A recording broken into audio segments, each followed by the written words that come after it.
Hello and welcome to an all-new Marvelcast, Explosion Network's hub of all things Marvel. Place to talk about everything MCU and beyond, from Avengers and Defenders to Sabra and Shinobi Shore. I'm your podcast host without fear, Ashley Hobley, and joining me today is the astonishing Dylan Blight. Happy to be here, talk about 2 episodes and not 1. Yes, were you surprised when Yeah, especially when you found out it was 2 episodes? I clicked play on the second episode first by accident. I got however long into Matt is talking, and then I hear the line where she's like, you know, you were just like held up at a robbery, and I was like, oh, no. Pause. You didn't think, oh, it's really weird, I haven't seen any of this footage before. Because they included footage of... I skipped the previously on thing. No. No, while he's praying, he's having the thoughts of like flashbacks to previous episodes. Yeah, maybe I like a looked away for a second. I saw footage of him fighting Bullseye and whatever. Mm-hmm. I don't recall seeing anything. I might have No, they looked included away stuff from the robbery. Okay, I think I stood up and went and got a drink from my fridge, so it might have been like right then. Yeah. And then I come back and Mistake. I sit down. Yeah, and then I still keep going until that point where they're like, "You survived the bank robbery." I was like, "What the fuck are we going on?" Anyway. Yeah, didn't your thing just default to the next episode that you haven't watched? Yeah, so that was specifically jump to. Usually it would. It didn't come up on my, and the other thing is weird is usually my Apple TV, it comes up on the like continue watching main menu of that. Didn't pop up on that either, so I had to manually go in, and I just scrolled straight to the bottom, wasn't paying attention at looking at the episode. Yeah, number. okay, so I just clicked play. Yeah, it's kind of your fault anyway. I mean, fuck me for assuming there's 1 episode a week. Admittedly, I did see like on social media there was going to be 2 episodes. So. Okay. I was prepared. So today we're talking about the latest 2 episodes of Daredevil Born Again. So please be aware we'll be freely discussing anything and everything about the plot themes in any of those episodes. So if you haven't watched them, come back later. With that said, let's jump into discussing episode 5 with interest, directed by Jeffrey Nachmanoff, written by Grainne Godfree, in which, Matt it is a classic television trope that our character ends up in a bank robbery situation. You see it across all sorts of like, obviously, police procedurals or any kind of action-esque television show. This is a common trope. It was interesting to see Matt kind of dealing with this situation while trying not to present himself as Daredevil. What do you think of this episode? Yeah, I sort of, I guess it's that thing of it feels almost like a bottle episode, but then I'm assuming stuff will come back. The kids will say this is filler, and I will strangle them. Yeah, I mean, it's not really filler. It was. That's what they'll say, though. Yeah, I assume that's. There's like the element of it feeling like a bottle episode, but I think obviously you've got a lot of stuff that will come back into play, which is like who's that guy was working for and whatever else. But I really enjoyed seeing Kamala's dad. I thought that was a fun way to do like let's do the whole have to have cameos in the Marvel shows now without actually having a superhero. And I like the dynamic between him and Matt, and I'm just I want to see the dinner scene now. So sort of if the season don't end with a dinner scene, be really disappointed. I'm gonna be pissed.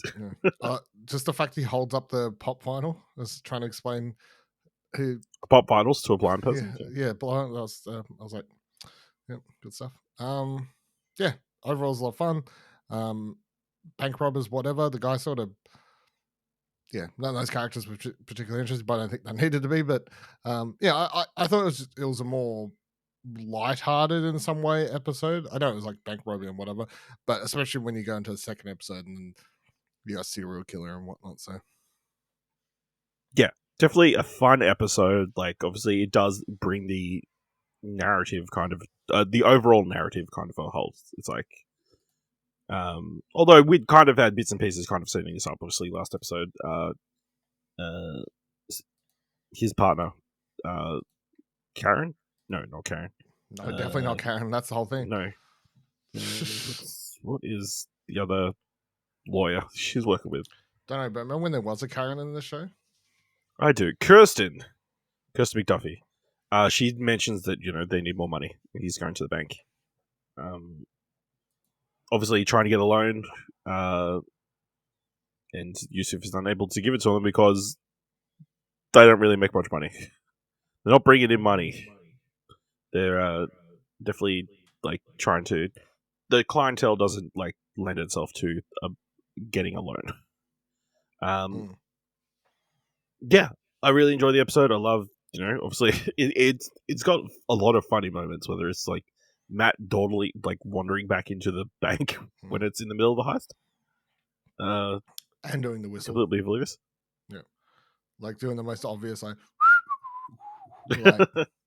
yeah. That should have clued them in straight away. But someone's up here.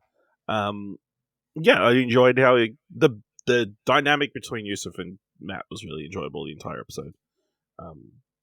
And it seems like Yusuf has no idea that Matt is maybe not just a blind lawyer, despite multiple odd things that he does. He's a including really good lawyer. Including cracking a 4-tumbler safe. Yeah, because he's a really good lawyer. Because he's a really good lawyer. I think the other thing this episode does is it brings back Detective Angie Kim, who we obviously last saw in the first episode, I believe, and haven't seen since, as Cherry's old partner. Right, because I was going, I've seen this character before, but I really could not remember where. No, it's all the way back to the opening scene of the first episode. Right. And you did end up being distracted by the events of the episode to probably not remember. So you assume that she's going to be a factor in these last few episodes, especially with what transpires in the next episode. And yeah, I mean, the bad guys were fine. They're Irish, so were they stereotypical? Sound like a accent? Someone doing He didn't sound legit to me. Really? Yeah. I think the whole idea is they're from the Irish gang in New York City. Obviously, they're doing this job. We've set up previously that who's the dude? Nolan? No. Nolan North. No. Oh. Who's the guy that pissed off? No, can't find his name quickly. Luca. There we go. Luca, one of the heads of the 5 families, has to pay $1.8 million to one of the other 5 families to just because well, not just because he screwed them over in a previous episode and is to make good. So they're trying to steal something from his bank so he can pay that off. So obviously, I guess they're all Irish. That criminal organization would be my guess. All Irish are criminals. Yes. Yeah, so that's not a stereotype. I do, the whole St. Paddy's Day thing as well, the tie-in. I like the idea that because it's St. Paddy's Day, half the police force is off getting drunk. Not really do the G challenge. Have you seen the G challenge, Ash? No. You gotta. I think it's you scull a pint of Guinness and you see if you can get the foam, I guess, to after you scull it to land on the G of the Guinness cup. I think that's something like that. Never had a Guinness. Well, there you go. Have you? Yeah. Several. Of course. Yeah. What haven't I drank?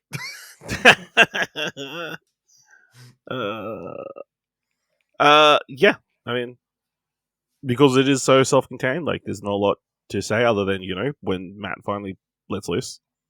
It's a lot of fun to watch. Him taking the dude out in the staircase.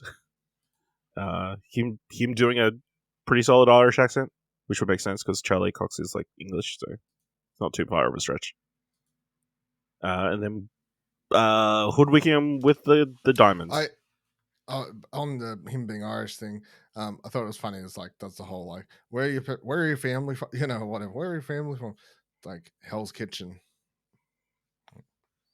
Yeah. Really? Before then. Really? Yeah. Fuck knows. Fuck knows. I'm an orphan. Didn't have a chance to ask Dad. Where's the lineage? Yeah, I enjoy it. I thought he like had given away the diamond and was going to have to go track it back, but the old sleight of hands, swapping it out for a lolly. And then even at the end, he doesn't like take credit for swapping them out. Like he just hides the diamonds amongst useless lollies. I thought when it cuts away to the woman, the mole on the inside sort of lady, I thought he was cutting away to her just to show how he then goes and tracks her down, but then beats the shit. Yeah, maybe. Then they reveal the lolly. I was like, oh, good bit. Very good bit. And yeah, him taking out Devlin at the end, like full on snapping his leg. That's pretty brutal. Yeah. He ain't running away, is he? He's definitely not running away. He's going to be extra pissed because he's impersonating a cop, that kind of stuff. So there's also just a joy of like Matt like playing into the blind lawyer thing and like him like, oh, I need a medic, going down the stairs trying to get outside as quick as possible. It's like, it's a blind dude, that kind of stuff. Really enjoyable. Anything else you want to discuss about this episode? Interesting, Kamar in LA. Is that something? Is that is that going to come in? Something? Visiting her friends. Was it from? I think was the line. Yes. Did her? What's his face? The guy in the chair from Ms. Marvel. Did he go to LA? That's what was I'm that the thinking. thing? Yeah. Yes. I think assuming it's anything more than that would be like. I think that's what it is. Yeah. Yeah, probably. Because what we last saw in the Marvels. The Marvels, yeah. Yeah, the last thing she did was try and recruit Kate Bishop. Yeah, Kate Bishop. Yeah, Kate Bishop. Good. No, I enjoyed. I'll put it like I just enjoyed having her reference and still kept part of the, the world. What's going on? Just remember, Kamal's the best thing that happened to the MCU in these last few years. So. Yes. Her and her family. Great. Also, he keeps bringing up his daughter. He's got a son. Nah, Poor dude. Him, Not worth mentioning at all. Not now. He went. It's so funny. He goes from so worried about his daughter to now they know who she is. It's like he's like talking her up. And it's like, I've got this great daughter. Also, have you heard of the hero we have in our this Miss Marvel? I have a pop vinyl of her. Yeah. No, because they're just talking about Jersey City. It's like, Jersey City has its own superhero. Yeah, he's like, oh, my daughter, blah blah blah. She's great. Also, we have this great hero in Jersey City. Yeah. I'm such a big fan. Yeah, maybe it brings it up a little bit too much, but it does seem. I'm sure for people who don't enjoy Ms. Marvel, which they're dead inside. It was probably a bit too much. Cool, like reference and that kind of stuff, but fuck them. Yeah. Anything else you want to discuss from this episode? Not from this one, I don't think. No. All right, let's move on to the next episode, episode 6, Excessive Force, directed by David Boyd, written by Thomas Wong. We find out that Muse, or the murals that Muse has been making, do contain blood. And because they contain blood and have some sort of epoxy thing on it, they can't wash them away super easy. It's most like the fact it's one of those like things where I'm like, I don't know if the writing really needed, but it's just like that line where they're trying to explain to the audience. It's like he first confines the thing as the blood, and then he covers it in another layer of whatever. So you really can't wash it away. No, I just enjoyed the sanitation worker trying to explain why. Try and get to the point and how long it took him to get there. Yeah, I mean, we also get a better look at some of these murals, like that. Obviously, super impressive on Muse's part. At least, that Kingpin kiss ass one, massive, taking up the whole side of a freaking apartment building. How did nobody notice? Well, stop him, because you need a crane. Who's something? Who's stopping? Or is he abseiling off the side of? Who's stopping someone doing spray paint in New York City? You know what I mean? But on that scale. Yeah, I guess. Yeah. Doing it in the night. And he's got to put that layer of blood down first, so he's like putting all this red stuff down and then spraying over the top. Crazy. It turns out Muse's been killing people, and they predict, based on the fact that there's 5 victims' blood per mural, they're assuming he's killed at least 60 people, which is a lot. And for it to go completely unnoticed is pretty fucked up. Yeah, well, he was only targeting the nobodies, Nobody's, except for those 2 girls who just randomly came across him in the middle of the street. Yeah, well, that was their fault, I guess. Yeah, don't interrupt an artist while they're working, Incredibly rude, What else happens this episode? Obviously, we have Angela come and see Matt. Angela's, if you don't remember, Hector's niece, and tries to explain to him what Hector was trying to investigate before he got killed. And tries to convince Matt to do something. Matt's like, my hands are tied, there's nothing I can do, you should go to the police. And she's like, quite rightly says, they killed my uncle, I'm not going to go to the fucking police. Even Matt says, fair enough. Yeah. He's like, yeah, I guess, Also, I don't know that he could be surprised about what happens later when she because says, sometimes you just have to do things yourself, You can only trust yourself to do shit, That she was going to do something stupid. So Wilson Fisk has taken this whole, serial killer thing, not great, and for some reason has established an anti-vigilante task force. I don't know why it's anti-vigilante. It's clearly some sort of serial killer.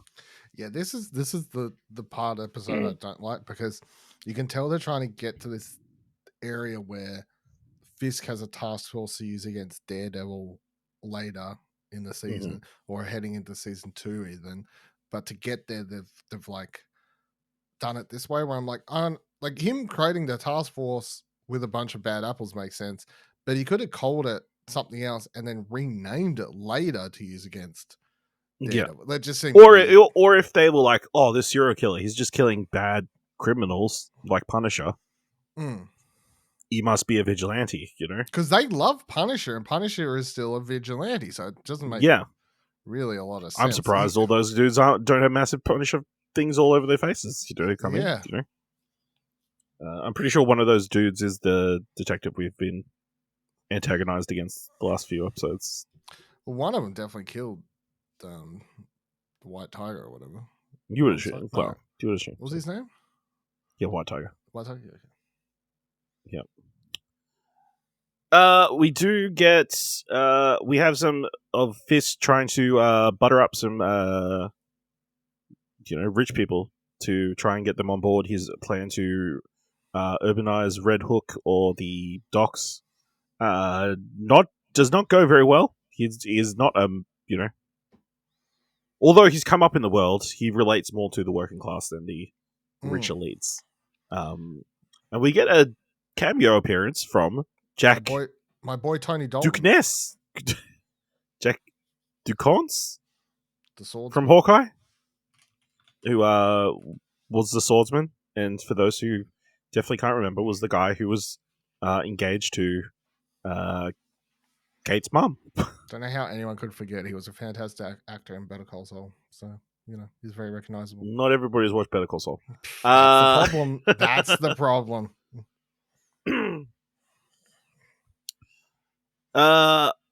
Yeah. So Fisk just getting really pissed off with all these people. He's getting fucked left, right, and center. It's quite enjoyable to watch, but it does leave me the entire time going, when's this dude going to break? And of course, that comes at the end of the episode. But every single one of these people are just fucking him. He's being a bitch because, he's doing things for a good reason. Ultimately, he does care for this city. And I don't think he's doing it for his own invested interests, in my mind. He just believes if we want to get rid of crime in the city, we need to redevelop this section of New York. Also, it will boost my, reputation. that and that kind of stuff. lady went hard. That's the worst one when she goes hard on him, and it's just so it is like that. And obviously it's the point you're watching it. It's even framed with her above him, like they make sure to really get that like power balance. Yeah, he's lower in the frame than she is. Yeah. And obviously you think a kingpin, he's the towering figure usually in any and all conversations. Yeah. So, crazy to watch because you're like, this isn't. It sort of makes you feel like it isn't the kingpin, but that's sort of the story that we're going through. It's also worth noting earlier in the episode we did see Luca come to see Kingpin in the mayor's office. Bold move. To pretty much say, fuck you, I'm not going to pay any money. You can't do anything. You're not the Kingpin anymore, pretty much. Pushing his buttons even more, which he complains to Vanessa about later. And it looks like he's bulking up because he's not in that suit anymore. So we get cut to, well, at one point Sherry lets Matt know about the serial killer in the city while he's doing research on the stuff that Angela was mentioning about people disappearing on around a certain abandoned railway track. Or I don't even know if it was abandoned, but a specific part of the subway.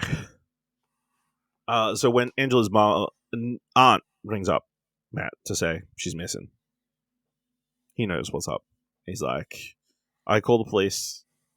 I could go out by myself. Fuck it. I'm going to put the suit on. I really liked that as the way it's not some like big build up with the music or whatever, like to get him the suit back. Just fuck it. Like, really? I don't know. It feels like kind of a breaking point of like, it feels like this is the best excuse he's going to get to put the suit back on. Because he really wants to put that suit back on. I think that obviously it's they paired the scenes up because it is him and Fisk's breaking point in this episode. Well, Matt goes and Angela has been taken by Muse, gets a giant fucking needle stuck in her and it's draining her blood. Matt comes flying in after hiding in the subway lights. He's in a mission. So Muse is kind of like can't see him until kind of the last minute. Meanwhile, Fisk goes to see Adam. He's like, and it says the line about how he fought people two-thirds his size when he was younger, and he learned that sometimes you just need a tool to. It's a great equalizer. Fix a great equalizer, froze him the axe or whatever. Yeah. So then we have a fight scene where it's cutting between the two. There's some awesome transitions between the two fights of both of them finally letting into their kind of true nature, I guess, of violence. And yeah, Fist beats the shit out of Adam before dropping back in the cage. Daredevil pretty much has Muse dead to rights hung up, but he has to go save Angela. Stops because he can hear her heartbeat slowing down dramatically. Yeah. So, and unfortunately, he gets away, as they do. Sense. Can't have that storyline wrap up too quickly. No, absolutely not. So, yeah, that's episode 6, Successful Force. Any other thoughts? Anything else that we didn't mention about this episode? Is it weird, in that like the opening where they have that 2-second shot of the swordsman fighting people and that dude being like, man, I saw the swordsman fighting, like that's wild as. Like, is he really out there trying, or is that just some other dude? I guess so. Maybe he just came across the situation that warranted pulling his sword. Someone didn't have honor or something, Yeah. I was like, doesn't really suit his character to be out there saving the day. That was just another weird little oddity. But no, I really enjoyed so